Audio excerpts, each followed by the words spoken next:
Hello once again, everybody. We're back and we're going to be doing a Ford Crown Victoria video. So everybody knows that I paid $2,700 for the car, but the real question is how much did I actually end up paying for the car in total? So when I went to look at the car, I knew that it was going to need a bit of work. The guy had owned it for 5 years almost, and he'd only driven it 12,000 kilometers or about 7,500 miles in that period. So immediately right there and then I knew that I'd have to go through and probably change a couple parts. I also knew I'd have to do the rear brakes from the test drive and pretty much just change out all the fluids possible. And doing this video, the only thing that I have left to do is the brake fluid and power steering fluid, which I'm not too worried about at the moment because they still look good, but they are on the list to do. So what did this car cost me in total? So cash price, I paid $2,700. Alright, then I paid channel switched 15% in tax. So now we're up to $3,105 and a $13 title transfer fee. So now the car itself, before any work, $3,118. And the way I looked at buying this car is almost like buying it from an auction, just because the guy had driven it so little that any work that was almost needed when it came out from the RC&P is still going to need to be done. So that's kind of the way I looked at it.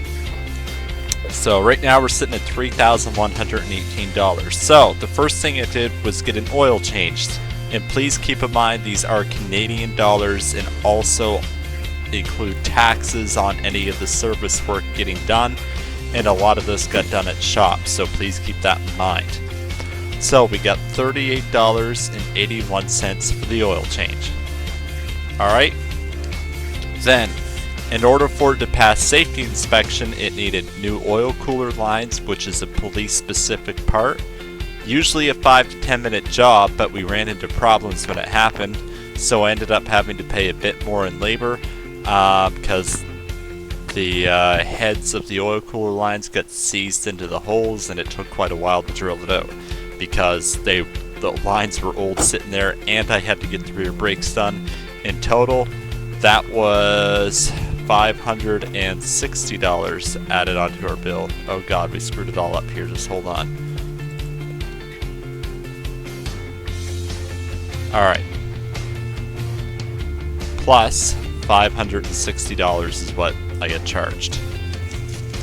So, now it passes safety inspection, which is required every 2 years. That was $36.88. So, like I said, when I buy a car, I always expect to put in anywhere between $500 to $1,000. So, next thing that I ended up doing was a coolant flush and replacing the thermostat. That cost me $161.85. So we're almost up to $4,000 for the car. See how quickly all this adds up?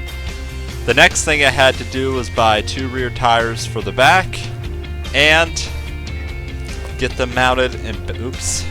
So I put on 3 tires, so then I got them mounted, balanced. I'm all screwed up here, Jesus Christ, what the hell is this calculator doing? So, got them mounted and balanced for $54.99 plus the $60 for the 2 tires. So I put 3 tires on the car. The car came with 2 extras. One of them I left on the spare and the other one I put on the car. So now we're up to $4,090.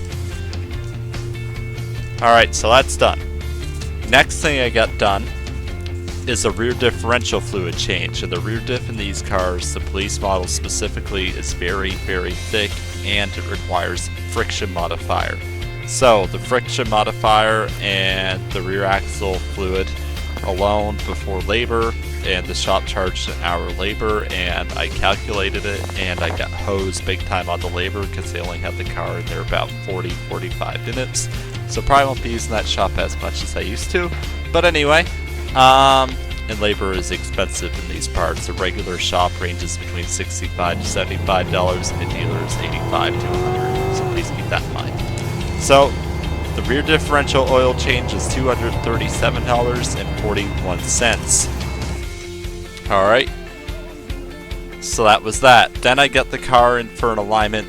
So like I said, a lot of this is preventative maintenance work, but I consider it stuff that needs to be done when you buy a car if you want to keep it for a long time. So a wheel alignment was done, and an issue was found where the tie rod had to get replaced to get the alignment done correctly. So by the time you paid taxes and the tie rod and the 45-minute labor to fix the alignment, another $171.53. And then last and finally, we have the transmission service, which I got done at the dealership. And the reason why I always go to the dealership for the transmission fluid is because around here I know that they are 100% using the proper transmission fluid. The last car I had to get flushed out because I noticed on the bill that I got that the transmission fluid put into the car is not exactly something that I wanted into the car because it was considered a multi-synthetic, and at that point it means it could fit a shitload of cars. Just basically cheap training fluid. You don't want it in your Crown Vic, you want it straight up Mercon-fied, or Mercon-V is what the Crown Vic calls for. So the dealer, this cost me $290.51. Labor was $89 of that plus tax. So all in all, the Crown Vic ended up costing me $4,881.92.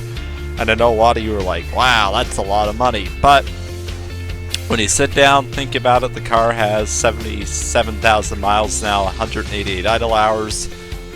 Underbody is almost, I'd say, 95% rust-free. A few of the bolts in the engine are rusty. And that's about where it stops.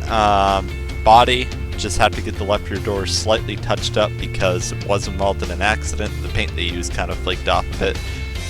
So, I mean, all in all, by the time, like I said, $4,881 into the car, and that is the reality of car purchasing, folks.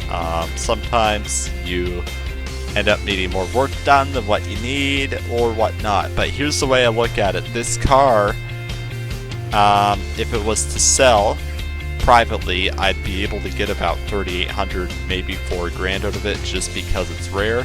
So if you were to add tax onto that, pretty much looking at $4,800. So as far as I'm concerned, I did end up getting a fair deal on the car by the time I get all the work done, and that's the way to look at it, because this car could have ended up costing me more, honestly. Like, you just don't know what you're getting into. I fully plan on spending almost $1,000 just to get it up to spec, just in case. And I went a little bit over that, but everything that I really need done with it is done. The blend door actuator is the last thing I really need done on the car, and I know that's a pain in the ass, but I do plan on winter storing it, so I may not get it done anytime soon. Might just wait till next year. So overall, for $4,881 into the car, and like I said, I do feel like that is fair, considering this is Canadian dollars, so I'm not sure what that would be in US. Someone can calculate that for me. I think it'd be about $3,600. So tell yourself, for 77,000 mile Crown Vic with 188 idle hours, never had a cage in the back, and fully operational, and all the fluids are fresh, ask yourself, is $3,600 or $3,800 USD a fair price? And I would definitely say yes. So like I said, guys, thank you for watching this video, and I hope you all enjoy your week, and I hope that you enjoyed your weekend. See you guys next time.